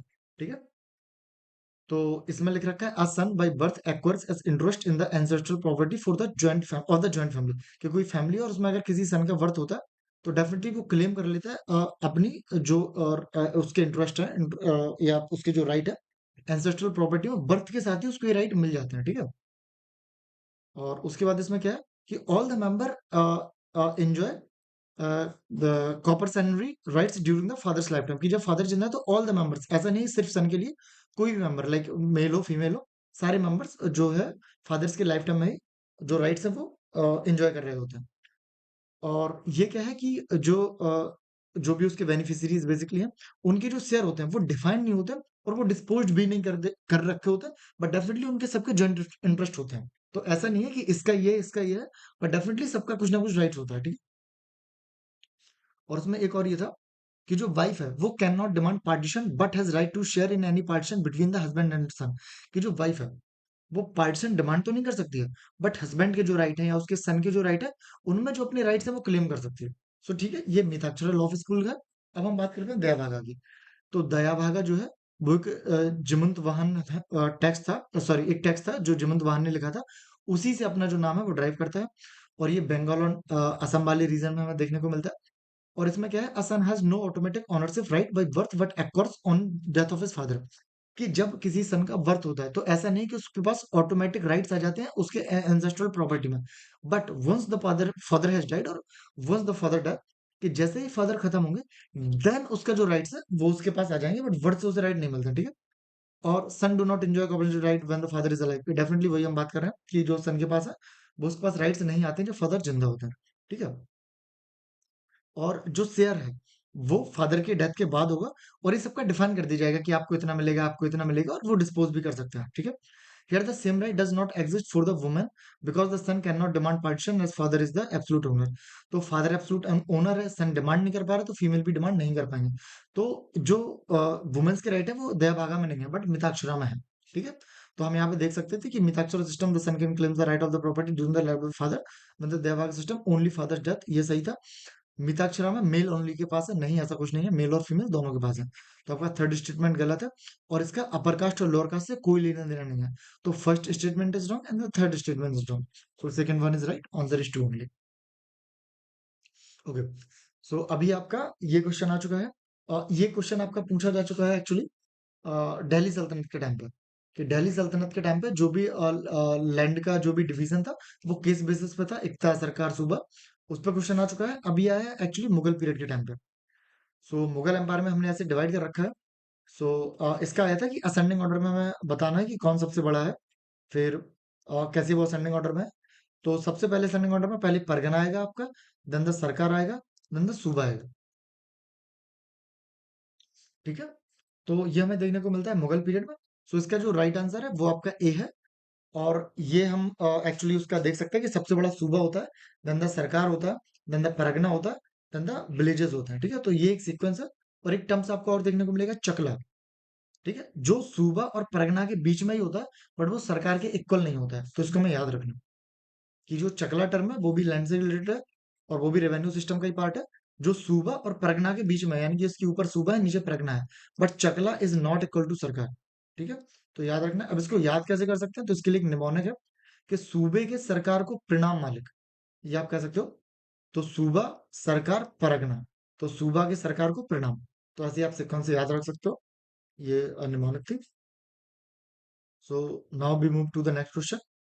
सो ये फिर से क्वेश्चन आया with reference to the Indian history, which one of the following statement is are correct. So the first statement आपका, निजामत और Arcot emerge out of Hyderabad state, ठीक है। कि जो निजामत ऑफ आर्कोट है वो आपका हैदराबाद स्टेट से बना है। सो डेफिनेटली अब तो आपको पता है कि स्टेटमेंट ही रॉन्ग है, क्योंकि हैदराबाद जो स्टेट है आपका वो आपका बना है अराउंड 720s में, बट जो निजामत ऑफ आर्कोट है ये आपका है 1690 टू 1885। तो डेफिनेटली ये इसके पहले से एग्जिस्ट कर रहा है, तो इससे कार्व आउट नहीं हो सकता। सो आपका जो स्टेटमेंट वन है वो रॉन्ग है, ठीक है। एंड बात करें हम थर्ड स्टेटमेंट की, तो रोहिला खंड जो किंगडम है was formed out in the territories occupied by the Ahmad Shah Durrani, या अहमद शाह अब्दाली जिसे हम कहते हैं। तो ये भी स्टेटमेंट आपका रॉन्ग है, क्योंकि ये हमें देखने को मिलता है डिक्लाइन ऑफ मुगल से, कि जो रोहिलाखंड किंगडम है वो जो मुगल पीरियड के अंदर जो नॉवेल्स थे उन्होंने ही खुद को अलग करके रोहिलाखंड जो अंपायर था वो बना लिया था। और या डेफिनेटली मुगल का जो पार्ट था वो जब कमजोर हुआ तो जो लोकल लीडर्स थे उन्होंने खुद को मर्ज कर लिया। तो बहुत सारे वो कई बार एक्चुअली नॉवेल्स रहे हैं, फिर लोकल लीडर आ गए, फिर एक बड़ी डायनेस्टी बनने में टाइम लगता है। तो जब तक ये रोहिलाखंड इमर्ज हुआ तो ये basically decline of Mughals emerge हुआ है। जबकि एम एस दुर्रानी का जो एक्सपेडिशन आप कह सकते हो, इन्वेजन कह सकते हो, हमें बहुत बात देखने को मिलता है। तो आपका थर्ड स्टेटमेंट भी रॉन्ग है। ठीक है, सो एम एस दुरानी जो है, इसने जो इन्वेजन इन्वेड किया है वो आपका 1748 से स्टार्ट हुआ है। बट ये जो रोलाखंड किंगडम है ये हमें 1720s में ही देखने को मिल रहा है। So third one is wrong, first one is wrong, and the second option आपका Mysore kingdom emerge out of Vijayanagara empire, तो ये आपका सही स्टेटमेंट है। ठीक है, सो answer is two only, answer is two only. So first is आपका रॉन्ग है, and third one is wrong, and second is right. अब आपका क्वेश्चन आया, with according to the Portuguese writer Nuniz the women in Vijayanagara empire was expert in which of the following areas. ये जब question आया था definitely most of the people ने गलत किया था। और उसका रीजन ये है कि हिस्ट्री में यूजुअली आपको अगर चार ऑप्शन है तो चारों में से चार नहीं होते, specially ancient medieval. But definitely यहाँ पे गलत था। इसका जो आंसर है वो ऑल फोर है। सो और ये ऐसे क्वेश्चन है ना, ये डायरेक्ट आपने कहीं नहीं पढ़े हैं, सबने सिर्फ गैस ही किया था। सो इसका आंसर था 1 2 3 4, कि जो पुर्तगीज राइटर है न्यूनेस, तो उसने जो विजयनगरा को विजिट किया है, उसका जो विजिटिंग पीरियड है वो 1535 टू 1537 है। ये अराउंड मिड 16th सेंचुरी आप कह सकते हो, जिसने विजिट किया है विजयनगरा एम्पायर को। तो उसने बताया कि वहाँ की जो फीमेल्स थी या जो वहाँ की विमेंस थी, वो आपकी रेसलिंग में, एस्ट्रोलॉजी में, अकाउंटिंग में, सूटसिंग में, जो हम फॉर्चूनेट टेलर जैसे कहते हैं, तो उन सब में एक्सपर्ट थी। तो आंसर इज 1 2 3 4। तो बेसिक हमें इस क्वेश्चन से क्या सीख मिलती है, लेसन क्या है, कि आंसर तो हमें पता चल गया, इज फाइन। बट जो आपके विजयनगरा कोर्ट है, मौर्यन कोर्ट है, गुप्ता पीरियड है, हर्षा पीरियड है, संगम पीरियड है, मुगल्स है और मराठास है, इनके टाइम पे जो भी फॉरेनर जो ट्रेवलर आए हैं, उनको हमें याद रखना। और खासकर मौर्यंस के टाइम पे, गुप्ता के टाइम पे, इवन हर्षा के टाइम पे, जो भी कोर्ट पर्सन रहे, अब जैसे गुप्ता के पीरियड की बात करें तो आपके चंद्रगुप्त सेकंड के टाइम पे, ठीक है, हर्षा के टाइम पे, या हम बात करें विजयनगरा के टाइम पे, जो भी फेमस कोर्ट पोर्ट है हमें उनको याद रखना है। और जो भी फॉरेन ट्रेवलर है इन इन डायनेस्टीज के टाइम पे, उनकी हमें एक लिस्टिंग कर लेनी है, ताकि एग्जाम के पहले आप 5 मिनट में रिवाइज कर लें और आपको एक बहुत अच्छे से फैक्ट पता चल जाए। और अगर आपके क्वेश्चंस बनेंगे, तो इन्हीं डायनेस्टीज के चांसेस हैं कि 90% जो क्वेश्चंस है कोर्ट पोर्ट के रिगार्डिंग या ट्रेवलर के रिगार्डिंग, वो इन्हीं डायनेस्टीज से बनेंगे। ठीक है, सो आंसर इज 1 2 3 4, और इसको हमें ऐसे याद करना है। ओके, सो अगला क्वेश्चन हमें देखने को मिलता है कि it was during the reign of Iltutmish that Genghis Khan reached the Indus in pursuit of the fugitive Khwarizm princes. सो ये आपका राइट स्टेटमेंट है, कि जो इल्तुतमिश के टाइम पे ही जो चंगेज खान है वो इंडस के परस्यूट पे पहुंच गया था। ठीक है, और it was during the reign of Mohammad bin Tughlaq when the Timur occupied Multan and cross the Indus. तो आप सबको ये पता होना चाहिए कि तैमूर ने जो इन्वेड है वो 1398 में किया है। डेफिनेटली इस समय तुगलक डायनेस्टी थी, बट मोहम्मद बिन तुगलक नहीं था, क्योंकि एमबीटी एक प्रोमिनेंट रूलर रहा है, तो आपको उसका टाइम पीरियड पता होना चाहिए। तो ये आपका टाइम पीरियड था मोहम्मद बिन तुगलक का 1325 टू 1351, एंड इसके बाद फिर फिरोज शाह तुगलक का स्टार्ट होता। बट डेफिनेटली तैमूर के टाइम पे फिरोज शाह तुगलक भी नहीं था। ठीक है, सो स्टेटमेंट आपका रॉन्ग है, तो ये आप डेफिनेटली ये और ये गलत कर लोगे। और अगर आपको फर्स्ट पता था तो definitely answer is only one हो जाएगा। सो थर्ड स्टेटमेंट देखते हैं, it was during the Mohammad bin sorry it was during the reign of Devaraya second और Vijayanagara empire Vasco da Gama reach the coast of Kerala. So ये सबको पता है कि वास्को ड गामा जो है वो 1498 में पहुंचे। पर जो देवराय सेकंड है, इनका जो टाइम पीरियड है वो 1422 से 1446 है। तो अभी हमें याद रखना। और थर्ड स्टेटमेंट भी गलत है। ठीक है, तो अगर आपको सिर्फ फर्स्ट एंड सेकंड पता होता कि फर्स्ट सही है सेकंड रॉन्ग है, तब भी आप आंसर पहुंच जाते हैं। और थर्ड पता है, well and fine, well and good. So answer is one, कि जो चंगेज खां है वो इंडस में जो ख्वारिज़म प्रिंस था, उसका वो पीछा कर रहा था, और उसका पीछा करते करते वो इंडस पे पहुंच गया था। और उस समय इंडिया में जो रूल था वो था इल्तुतमिश का। ठीक है, ओके। सो अभी हमने 21 भी डन कर लिया है, अभी हम बात कर रहे हैं 22 की। सो हमारे 2 साल जो है वो लेफ्ट है, 22 और 23। सो ये लास्ट वीडियो होगा, सो आप बने रहें, हम लोग सारा कवर कर देंगे। ठीक है, सो ये फिर से देखो बुद्धिज्म से क्वेश्चन आया है, लगातार क्वेश्चंस बन रहे हैं बुद्धिज्म और जैनिज्म से। ठीक है, सो ये क्वेश्चन आया है कि with reference to Indian history consider the following text. इसमें ये नाम लिख रखा है, नहीं पता है, लिटरली किसी को नहीं पता। इसमें पूछा कि जैन टेक्स्ट कौन सा है। बट जब हम बुद्धिज्म की बात करते हैं, और हमने अगर बुद्धिज्म का बेसिक भी पढ़ा है, तो हमें पता है जो अबदान शतक है वो बुद्धिज्म को बिलोंग करता है। ये आपको इतना भी नहीं पता है, तो आपको ये पता रखना है कि जो शतक है, ये एक्चुअली हमें यूजुअली बुद्धिज्म में देखने को मिलता है। ठीक है, एक आध मेंशन मुझे ऐसे मिले हैं जहाँ पे जैनिज्म में भी शतक देखने को मिल रहा है। बट हाँ, 99% केसेस में जहाँ भी शतक इन्वॉल्व है बुद्धिज्म को बिलोंग करता है। तो अगर आपको इतनी भी इंफॉर्मेशन होती, तो हम थर्ड जो है वो एलिमिनेट कर लेते। तो फर्स्ट एलिमिनेट कर देते, तो थर्ड एलिमिनेट कर देते, फोर्थ एलिमिनेट कर देते और आप राइट आंसर पे पहुंच जाते। तो एग्जाम्स में ना हमें एकदम से एंजाइटी पैनिक नहीं होना है। कि ऑब्वियसली जब ये सबने क्वेश्चन देखा था तो एकदम ये लगा था कि यार ये कौन सा नाम है, इवन लोग प्रोनाउंस तक नहीं कर पा रहे थे कि पता नहीं नेति पकड़ाना क्या ही है या परिशी प्रतिबना क्या है, और वहीं क्वेश्चन छोड़ दिया। वो थर्ड स्टेटमेंट पे आ ही नहीं है। ठीक है, तो हमें एग्जाम में परेशान नहीं होना है, हमें काम रहना है। एक्चुअली यूपीएससी के लिए कहा जाता है who controls the nerve controls the exam. और ये बिल्कुल फैक्ट है कि जो अपने बीपी कंट्रोल कर लेगा एग्जाम में, डेफिनेटली वो एग्जाम को भी कंट्रोल कर लेगा। सो हमें आराम से काम रह के कूल रह के आंसर निकालने हैं। कुछ क्वेश्चंस होते हैं डेफिनेटली टफ है, बट क्वेश्चंस ऐसे होते हैं कि उनका जो आंसर है वो क्वेश्चंस में ही है, और वहीं से आप +2 मार्क्स आराम से ड्राइव कर लोगे। ठीक है, तो इसका आंसर आपको पता चल जाता कि थर्ड जो है वो आप एलिमिनेट कर देते हैं। आंसर इज 2 और 4 जो जनरल्स को बिलोंग करता है। ठीक है, दैट्स फाइन। बट अब हम क्या देख लेंगे कि जो नीति पकड़ना है ये आपका बुद्धिज्म को बिलोंग करता है। अवधान शतक है ये भी आपका बुद्धिज्म को बिलोंग करता है। और जो आपका है परिशिष्ट परवान ये आपका हेमचंद्र ने लिखा था। जो चंद्रगुप्त मौर्य को डिफाइन करता है कि उनका जन्म से क्या रिलेशन रहा है, तो वो हेमचंद्र ने लिखा है। ये हमें याद रखना है क्योंकि यूपीएससी में भी फिर से पूछ सकता है। एंड देन द आपका जो फोर्थ ऑप्शन है त्रिशस्ति लक्षणा महापुराणा, ये राष्ट्रकूटा के टाइम का है। और ये भी आपका जो है वो जर्म्स को बिलोंग करता है। तो हमें इतनी इन्फॉर्मेशन सिर्फ याद रखनी है। अब आप इतना याद रखो, ठीक है। ओके, सो अब मूव करते हैं नेक्स्ट क्वेश्चन पे। ये फिर से देखो आपका जैनिज्म बुद्धिज्म का क्वेश्चन पूछा गया है। सो इसमें आपका वही पूछा है कि हिस्टोरिक पर्सन जो है वो कौन थे, किसके लिए जाने जाते हैं। ठीक है, सो आर्यदेवा इसमें दे रखा है जैन स्कॉलर। सो ये आपका ऑप्शन गलत है। जो आर्यदेवा है वो आपके बुद्धिस्ट है। और ये किसको बिलोंग करता है, ये बुद्धिस्ट के महायान सेक्ट को बिलोंग करते हैं। ठीक है, सो जो आर्यदेवा है वो बुद्धिस्ट मॉन्क है और ये महायान सेक्ट को बिलोंग करता है। एंड जो दिगनागा है वो आपके बुद्धिस्ट स्कॉलर है, एंड द नाथ मुनि वैष्णवाइस्ट स्कॉलर है। सो इसका आंसर है ओनली 2 पेयर। ठीक है, तो देखो ये जो ऑप्शन है ना ये हमें 2023 में इसने सबको पैनिक कर दिया है। बट ये यूपीएससी ने हिंट आपको 2022 में दे दी थी। ठीक है, कि ये होने वाला है, और ये हुआ 2023 में। तो हमें ऐसे भी यूपीएससी के हिंट्स को समझना है। सो आंसर इज ओनली 2 पेयर्स। अब हमें याद रखना है कि आर्यदेवा जो है वो बुद्धिस्ट मॉन्क है, महायान सेक्ट को बिलोंग करता है। और दिगनागा और नाथमुनि के राइट ऑप्शन। ओके, अभी ये क्वेश्चन आया according to the Kautilya Arthashastra which one of the following are correct. अब इसमें कौटिल्य का डिस्क्रिप्शन है, और मुझे नहीं लगता कि एग्जाम में जितने भी लोग बैठे होंगे किसी ने भी कौटिल्य के अर्थशास्त्र को पढ़ा होगा। और एक्चुअली कौटिल्य का अर्थशास्त्र अपने जो ओरिजिनल फॉर्म है उसमें अवेलेबल ही नहीं है। ठीक है, नहीं पढ़ा होगा। बट फिर भी कई लोगों ने ये सही किया होगा, कई लोगों ने गलत किया होगा। तो अब ये रिस्क आपको लेना है कि आप कर सकते हो कि नहीं कर सकते हो। For example, a person could be slave as a result of the judicial punishment. तो अगर हम कौटिल्य अर्थशास्त्र की बात कर रहे हैं, हम बात कर रहे हैं मौर्यन डायनेस्टी की या मौर्यन टाइम पीरियड की। तो अगर आपने हिस्ट्री को ढंग से पढ़ा है, कॉन्सेप्ट आपको पता है कि मॉडर्न टाइम पीरियड की सोसाइटल हिस्ट्री क्या थी, या जो वहाँ का राजा था या जो भी चीजें थी, जुडिशियल सिस्टम था वो कैसे रन कर रहा था, गवर्नेंस कैसे रन कर रही थी, तो आप मे बी करेक्ट आंसर पे पहुंच सकते थे। ठीक है, तो a person could be slave as a result of the judicial punishment, it could be. और यहाँ पे टर्म यूज है कुड बी, तो हो भी सकता है। ठीक है, ये राइट था। और if a female slave bore her master son she was legally free. So basically ये था कि अगर कोई फीमेल स्लेव है और वो अपने जो उसका जो मास्टर है, अगर उसके सन को वो कंसीव कर लेती है तो सी वॉज लीगली फ्री। ठीक है, ये आपको सेंस लग सकता था और सेंसिबल नहीं भी लग सकता था।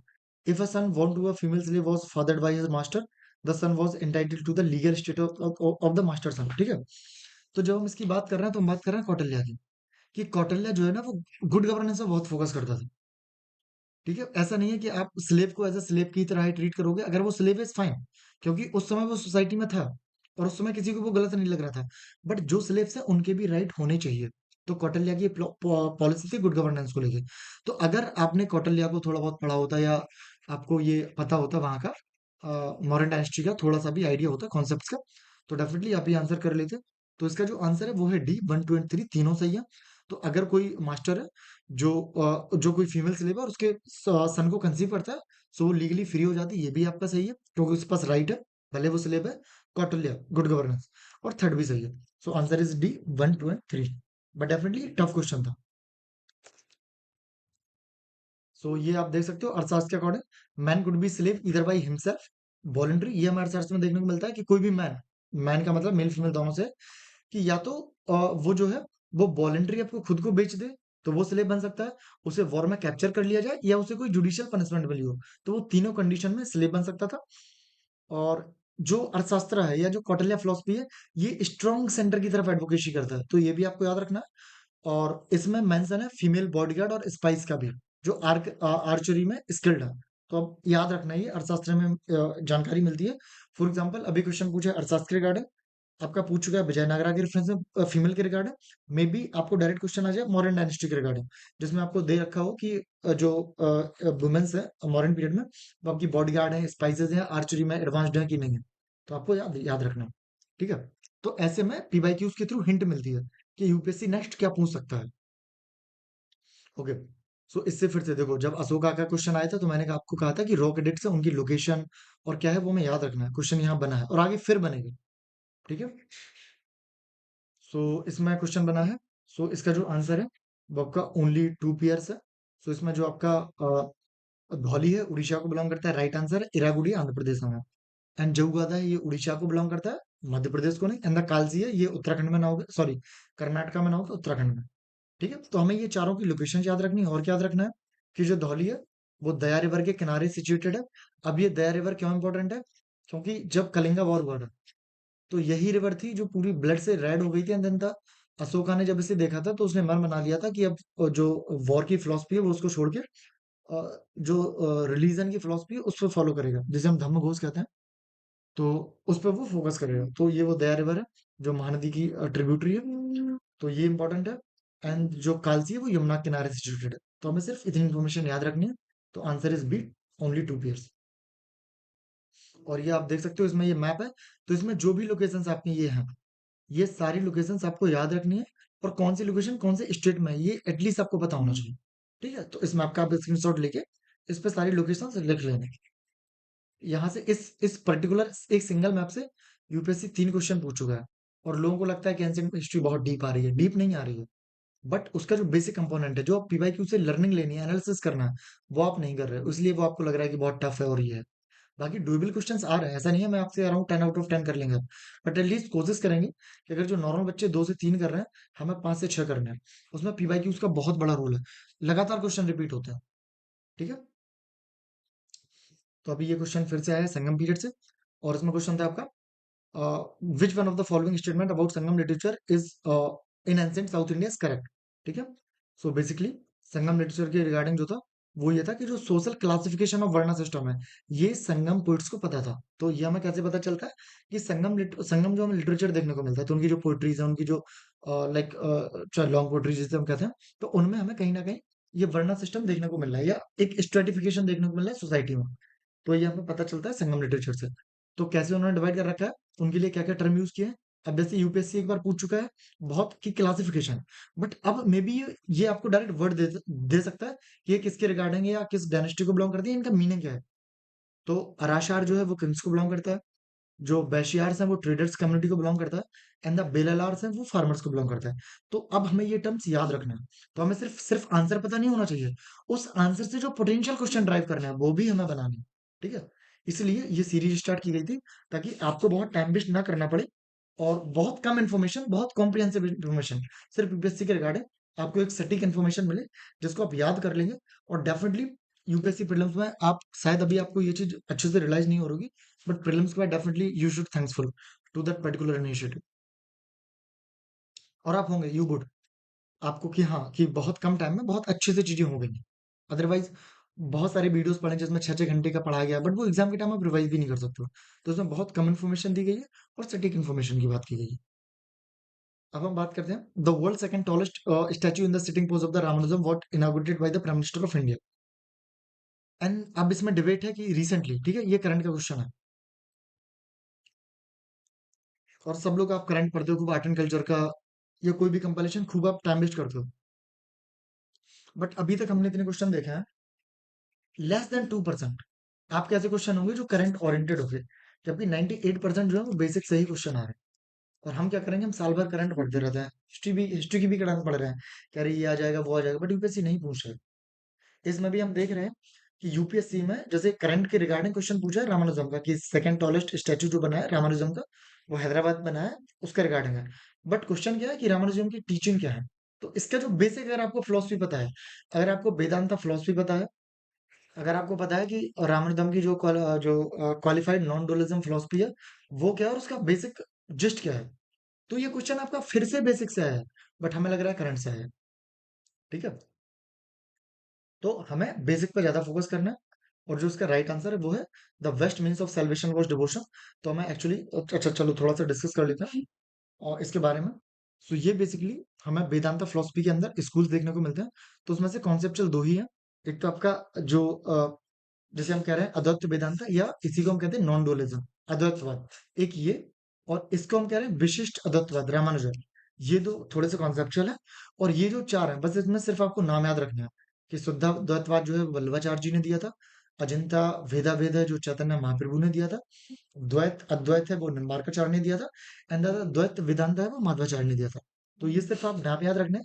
बाकी बहुत ब्रीफली डिस्कस करते हैं कि जो नॉन डुअलिज्म है, तो उसमें शंकराचार्य जो कह रहे हैं कि जो क्रिएचर है और जो क्रिएटेड है, यानी कि जो भगवान है जिसने ये दुनिया बनाई है और जो भी बना है, जैसे हम जीव और आत्मा के रेफरेंस में भी कहते हैं, वो दोनों एक ही है, उनमें कोई डिफरेंस नहीं है। हमें जो भी डिफरेंस दिख रहा है वो हमें दिख रहा है अपनी इग्नोरेंस के कारण। ठीक है, तो इग्नोरेंस को हम कैसे ओवरकम करेंगे? ये हम करेंगे नॉलेज मार्ग से, ज्ञान मार्ग से, अपने नॉलेज के थ्रू। तो आदि शंकराचार्य की जो सेल्वेशन की थ्योरी है वो नॉलेज बेस्ड है, जैसे हम ज्ञान मार्ग कहते हैं। और जबकि रामानुजाचार्य हैं वो क्या कहते हैं कि ठीक है, कि हमने मान लिया कि हमें कोई डिफरेंस नहीं है, बट डेफिनेटली जो गॉड है, जो आत्मा है, उसमें कुछ ना कुछ स्पेशल एट्रीब्यूट्स हैं जो हमें खुद से, मतलब उससे अलग करती है। जैसे हम में और उसमें कुछ डिफरेंस है, स्पेशल एट्रीब्यूट्स हैं, बहुत मेजर डिफरेंस नहीं है, बट बहुत टाइनी सी डिफरेंस है, बट वो है। और उन डिफरेंस को हमें समझना ही आपको सेल्वेशन प्राप्त कराएगा। उसको हम समझ कैसे पाएंगे? डिवोशन के थ्रू समझ पाएंगे। तो ये रामानुजा की थ्योरी थी। और आपने एक फेमस कोट सुना होगा कि अहम ब्रह्मास्मि, कि आई एम द ब्रह्मा। तो वो है आदि शंकराचार्य ने दिया था, और उसका मेन रेफरेंस क्या था कि ब्रह्मा इज विद इन अस। तो ऐसा नहीं है कि वो कहीं बाहर है, वो हमारे अंदर ही है, कि हमें और उनमें कोई डिफरेंस नहीं है। तो ये बेसिक थ्योरी थी। ओके, अब हम 2023 की बात करेंगे। सो 2023 मोस्ट कंट्रोवर्शियल आप पेपर कर सकते हो, मोस्ट टफेस्ट कह सकते हो, मोस्ट रैंडम पेपर कह सकते हो। ठीक है, सो ये 2023 का है।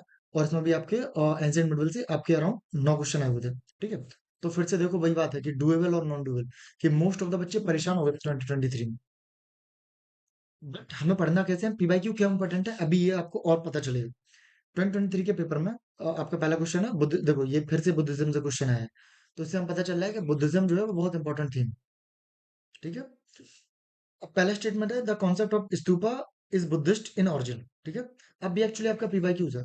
हो सकता है आपने स्टेटमेंट पढ़ा होगा ही, अगर नहीं पढ़ा है तो आपका पीवाईक्यूज है। और उससे हमें पता चलता है कि जो स्तूपा का ऑरिजिन है वो हमें वैदिक एज में देखने को मिलता है। और स्तूपा जो टर्म है वो भी हमें ऋग्वेदा में देखने को मिलता है। तो अगर आपको स्टेटमेंट पता होता डेफिनेटली आप ये सही कर लेते। और इन दो में कोई कंफ्यूजन है ही नहीं, कि अगर आपने बुद्धिज्म बहुत ढंग से पढ़ा है, स्तूपा थोड़ा भी आइडिया है, तो आपको पता है कि रिपोजिटरी ऑफ रिलिक्स है स्तूपा में। And stupa was a वोटिव and commemorative structure in the Buddhist tradition. ये भी सही है, ये भी सही है।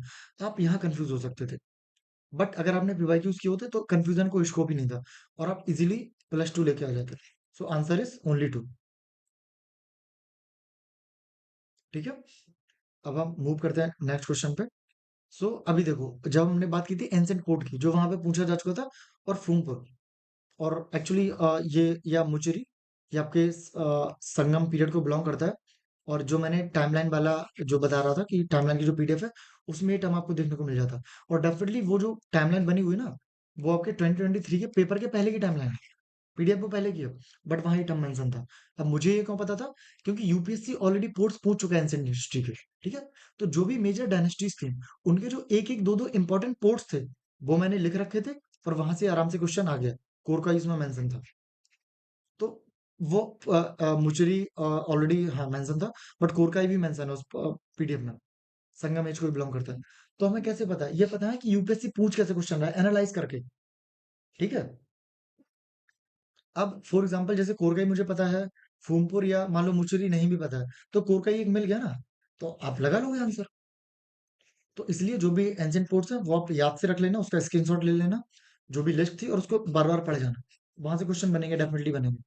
तो इसका जो आंसर है वो है बी, और जो पोर्ट्स हैं वो आंसर है। और ये टाइमलाइन की पीडीएफ में मिल जाएगा। और इसमें एक ऑप्शन है सेरेन ऑफ जैन तीर्थंकर, तो वो सम्मित शिखर फेमस है इसके लिए। तो ये भी आप देख लेना। और अभी सब में से न्यूज में भी था। ये देखो, ये उसी टाइम टाइम पीरियड का एक स्क्रीनशॉट है। तो ये डेफिनेटली, ये मैंने जो मैप है वो इंटरनेट से उठाया होगा कहीं से, क्योंकि मैंने ये नोट्स अपने लिए प्रिपेयर किए थे। इसमें आप देख सकते हो, जैसे मुजरिस, टोंडी, कोरका, ये देख सकते हो आप। ये चेरा को बिलोंग कर रहा है, ये पांडा को बिलोंग कर रहा है। तो ये डायरेक्ट आपके रिपीट हुए हैं क्वेश्चन। तो ऐसे हमें ये चीजें याद रखनी है, बेसिक वाली। फिर डेफिनेटली ये आप काइंड ऑफ ये कह सकते हो कि टफ क्वेश्चन था। बट एनसीईआरटी का मैप जो दे रखा है उसमें जो दंडकटक रीजन है वो मेंशन है आंध्र वाले रीजन में। तो इसका आंसर आंध्र है, बट डेफिनेटली टफ था।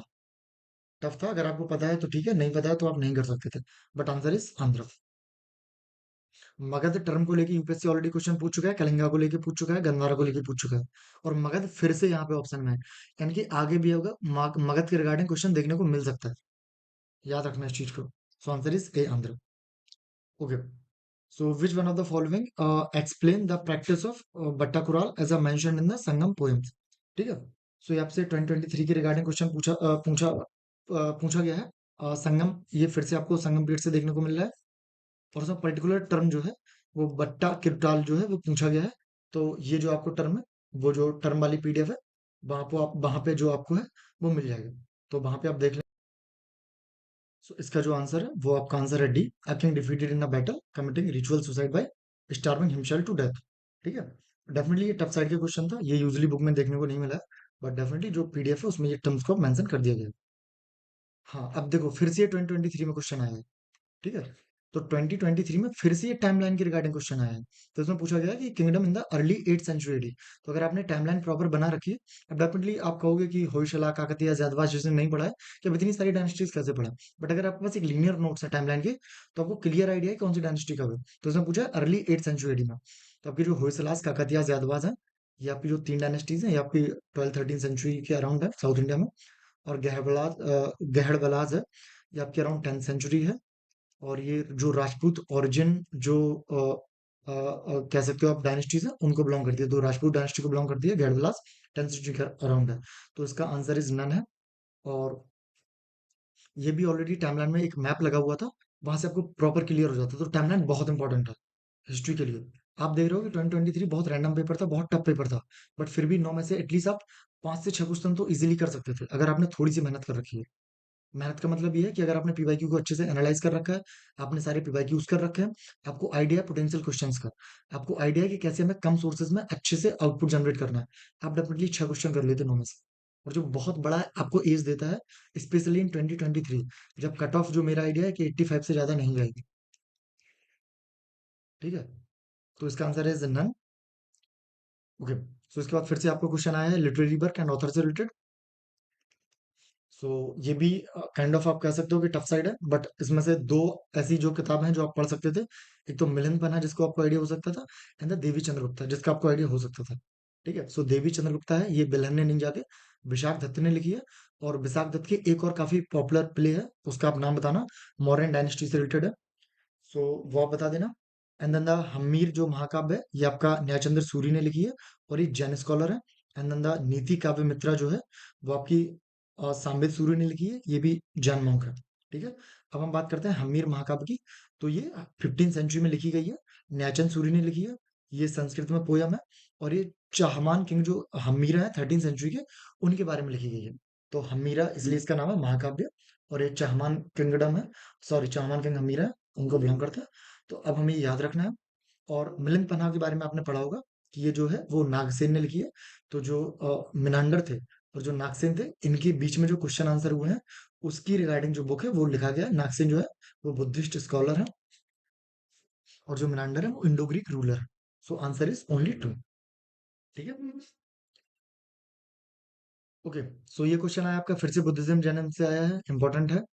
Soul are not only the property of the animal and plant life, but also of rocks, running water, and many other natural objects not looked on as living by other religious sect. So अभी बताया कि ये basically statement किसके बारे में है, इसमें चार ऑप्शन है। तो अगर आपने बुद्धिज्म जैनिज्म ढंग से पढ़ा है, और आपको जैनिज्म के कॉन्सेप्ट पता है, तो आपको पता है कि जैनिज्म में, इवन जैसे जैनिज्म में माना जाता है बहुत ये लोग ना हार्ड प्रैक्टिस फॉलो करते हैं। जैसे फॉर एग्जाम्पल, कि अगर हॉट वाटर होगा, तो उसको ये लोग किचन के वॉश बेसिन में ड्रेन नहीं करते हैं, क्योंकि उनका मानना ये है कि ये ना बहुत सारे बैक्टीरिया हैं, उनको मार देगा। तो क्योंकि उसमें भी सॉइल है, सॉरी, सोल है। तो क्यों उसको मारें, क्यों हम उसको लाइक उसको किल करें या जान लें। तो ये लोग काफी हार्ड प्रैक्टिस फॉलो करते हैं। तो अगर इतना कॉन्सेप्ट आपको पता होता तो आपको पता होता इजी क्वेश्चन था, इसका आंसर है general.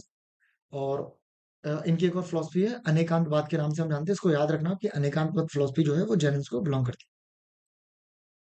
Okay, so another question Vijayanagara empire से है। देख रहे हैं आपके जो भी इंपॉर्टेंट थीम्स हैं, क्वेश्चंस वहीं से बने, इवन 23 में भी। बट डेफिनेटली ऑप्शंस ने जो है वो क्वेश्चन को थोड़ा टफ कर दिया था। सो ये क्वेश्चन आपका है, who among the following rulers of the Vijayanagara empire constructed a large dam across Tungabhadra river and a canal cum aqueduct several kilometer long from the river of the capital city।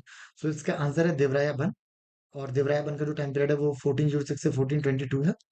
और उन्होंने infrastructure, water management, enhancement of capital city पर काफी काम किया है।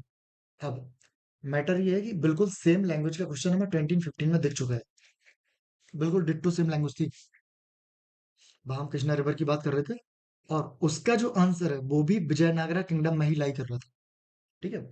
और इसके पहले हमने एक क्वेश्चन और देखा है जहां भी ऑप्शन में देवराय सेकंड देखने को मिले थे। तो आप समझ रहे हो कि यूपीएससी जो है, उन्होंने लैंग्वेज भी सेम रखी है, आपकी थीम भी सेम रखी है, वहीं से क्वेश्चंस बना रहे हैं। बट इनको हमें समझना पड़ेगा, इनको हमें पीवाईक्यू को एनालाइज करके ही समझना है। ठीक है। तो विजयनगर आपको इंपॉर्टेंट थीम है, हमें जो भी इंफॉर्मेशन मिलेगी हम पढ़ेंगे उसकी, याद रखना। तो इसका आंसर देवराय सेकंड है। और इसकी जो डिट्टो लैंग्वेज है वो 2015 के पेपर से उठाई गई है। आप देखोगे अमेज्ड हो जाओगे। तो ऐसा नहीं कि यूपीएससी बहुत रैंडम जा रहा है, बट हम बस पीवाईक्यू नहीं कर रहे, हम एनालाइज ढंग से नहीं कर रहे, इसलिए हमें लगता है कि यूपीएससी कुछ भी पूछ रहा है। ओके, तो इसमें फिर से जो साइट पूछी है और वेल नोन किसके लिए फेमस है, फिर से ये क्वेश्चन बनाया गया है। तो ये सारी केप्स है, एटलीस्ट आपको पता होनी चाहिए थी, नहीं पता थी कोई बात नहीं, एटलीस्ट लोकेशन तो पता होनी ही चाहिए थी। ठीक है। सो जो बेशनगर है आपकी विदिशा एमपी में है, क्योंकि अभी इन्होंने पूछा है किस कल्ट को, कल्ट से रिगार्डिंग है। But may be in future ये आपके लोकेशन को लेके पूछ सकते हैं। सो हमें याद रखना है कि बेसनगर जो है वो विदिशा में है और ये वैष्णवाइट सेक्ट को बिलोंग करता है। भज जो है वो पुणे महाराष्ट्र में है, और ये सेकंड सेंचुरी बीसी को बिलोंग करता है। और ये बुद्धिस्ट केव श्राइन है। और जो सीतान वैशाली ये तमिलनाडु में है। और ये जो मेन केव है अरिवार कोइल की, जो रॉक का टेम्पल है और मोनेस्ट्री है। तो इसका जो मेन केव है सीतान वैसल का, वहाँ अरिवार कोइल हमें देखने को मिलता है, जो एक रॉक का टेम्पल है। ठीक है। और ये भी जैन कैप को बिलोंग करता है, सीतान वैसल। तो इसमें दो ऑप्शन हमें सही देखने को मिलते हैं, वज एंड सीतान vassal. First one is wrong. So answer is only two. ठीक है। सो 10 years की बाइक कर लिया है। आप इन वीडियोस को एक बार, दो बार, तीन बार, एक बार आप नॉर्मल स्पीड में देखें, फिर आप एक बार हो जाए तो रिवीजन के लिए टू टू के में और 1.5 में, जहां भी आप सेफ फील करें, आप 2x में देख लें या 1.5 में देख लें, बट आप देख लें। तो बस इसमें जो इन्फॉर्मेशन है, आप कुछ मत करें, सिर्फ इतनी इन्फॉर्मेशन याद कर लें। और उसमें मैंने बहुत कम इन्फॉर्मेशन रखी है, ताकि आपको एग्जाम के टाइम पे रिवीजन में लोड ना हो। इन वीडियोस को आप 2 से 3 बार देख लोगे, डेफिनेटली आपको याद हो जाएगा। ठीक है। तो 10 years आपके बहुत कॉम्प्रिहेंसिवली कवर किए गए हैं, और मेरा पर्पज यही है कि जो भी पीवाईक्यूज है आपको सब सब्जेक्ट के करना है। मैं कोशिश करूंगा अभी साइंस एंड टेक के भी लाऊंगा, तो वो भी उसमें भी जो भी, क्योंकि साइंस एंड टेक में बहुत सारे कॉन्सेप्ट हमें पढ़ने के लिए, समझने के लिए, और क्वेश्चन जो है वो पीवाईक्यूज से ही ड्राइव हो रहे हैं, ये आप बिल्कुल दिमाग में बैठा लो। तो अगर आप पीवाईक्यूज करके चलेगा और आपको एक बेसिक समझ है किसी भी सब्जेक्ट की, आप 50 to 60% इजीली क्वेश्चंस कर लोगे। ठीक है। तो अगर आपने पीवाईक्यूज नहीं करे और आपको बहुत अच्छा कॉम्पिटिटर मान रहे हैं, तो आप गलत फहमी में हैं। तो आप रियलिटी चेक करें, पीवाईक्यू से कैसे पोटेंशियल क्वेश्चन बनते हैं ये भी सब देख लिया है, कहाँ कहाँ से बन सकते हैं वो सारी इन्फॉर्मेशन आपको दे दी गई है। तो इससे आपका बहुत ज्यादा टाइम बच जाएगा खुद से एनालाइज करने में, खुद से इन्फॉर्मेशन लिखने में। ठीक है। और ये मैंने हैंड रिटन इन्फॉर्मेशन इसलिए लिखी है, ताकि कोई कोचिंग वाले हैं या जो बड़े लाइक यूट्यूब चैनल्स हैं, वो क्या करते हैं कि उन्होंने कोई भी क्वेश्चन है उसका एक पेज का एक्सप्लेनेशन दे दिया। अब आप एक पेज का कैसे एक एक्सप्लेनेशन पढ़ सकते हो क्वेश्चन के लिए, एग्जाम के पहले रिवाइज कैसे करोगे। तो जितनी इन्फॉर्मेशन बहुत जरूरी है, सिर्फ उतनी इन्फॉर्मेशन दे दी गई है।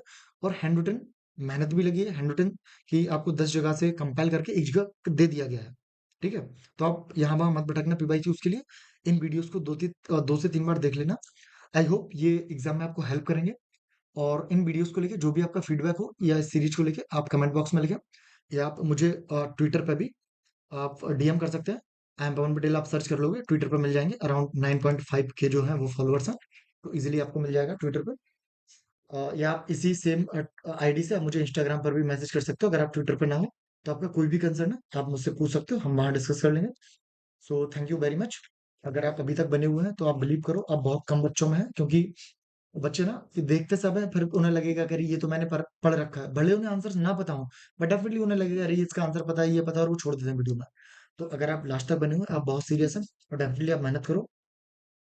प्रीलिम्स बहुत दूर है नहीं, आपका होगा।